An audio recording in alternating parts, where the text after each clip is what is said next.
कोरापुली चिलिका इंठारे मुख्यमंत्री को धन्यवाद सभा अनुष्ठित जोगदेले 2 मंत्री सांसद और 3 विधायक। खलिकोट ब्लॉक अंतर्गत गोरापुली चिलिका इंठारे आज मुख्यमंत्री को धन्यवाद सभा अनुष्ठित हो जाइछि।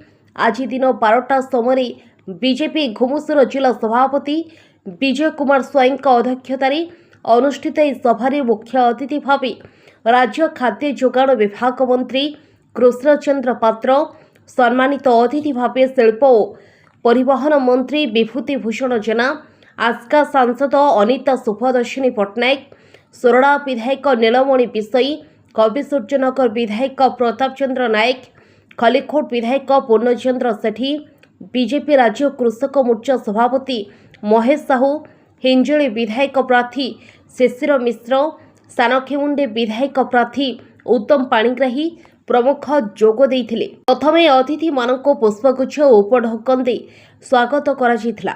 पर राज्य खाद्य जोगाण विभाग मंत्री कृष्णचंद्र पात्र प्रदीप प्रज्वलन करी कार्यक्रमर शुभारंभ करथिले। धान क्विंटाल पिछा 3100 टंका राज्य सरकार पंजीकृत चाषी अकाउंट को पठाइथिबारु मुख्यमंत्री मोहन चरण माझी को समस्त अतिथि और पंजीकृत चाषी माने धन्यवाद जणाइथिले। कार्यक्रम में जिला साधारण संपादक अनिल कुमार पंडा, राज्य कार्यकारिणी सदस्य अरुण कुमार पंडा, यज्ञनारायण दास, अरुण कुमार खुंटिया, चित्रसेन घोष, जगन्नाथ भूया, सकलेश्वर दास, प्रदीप्त कुमार पट्टनायक, मिट्टू स्वाई और दलीय कार्यकर्ता शताधिक कृषक माने उपस्थित थिले। जो भाव जुगान्तकार पदक्षेप नेले माननीय मुख्यमंत्री चाषी मान को कही क्विंटाल पिछा 3100 टंका कम बड़ कथा नुह देदेले मत जहाँ कही मत देले।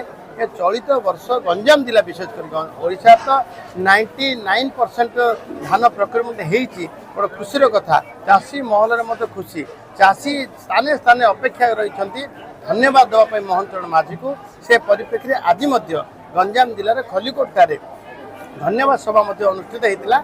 आम जिले में गत वर्ष तुलन में ए वर्ष भल प्रक्रियमेंट होती 97% आम प्रक्रियमेंट होती 1,39,884 लोक रेजिस्ट्रेशन कर 58,20,000 मेट्रिक टन क्विंटाल धान कलेक्शन होती जो टार्गेट था 60,20,300 तार भल कलेक्शन होती। से मिलर से एसएचजी से प्राथमिक माने समवाय समिति है किमी सरकार बदलिले ढांचा ही बदली जाए। आम सरकार निघा रखी आम आज मंत्री आसते आज कृष्णचंद्र पात्र महोदय ये आसते सी जो भाव बुली बुली तर्जमा करी रखी अधिकारी माने कठोर परिश्रम करते सरकार परिश्रम करता सरकार जो पैसा होता लोक खाता गला।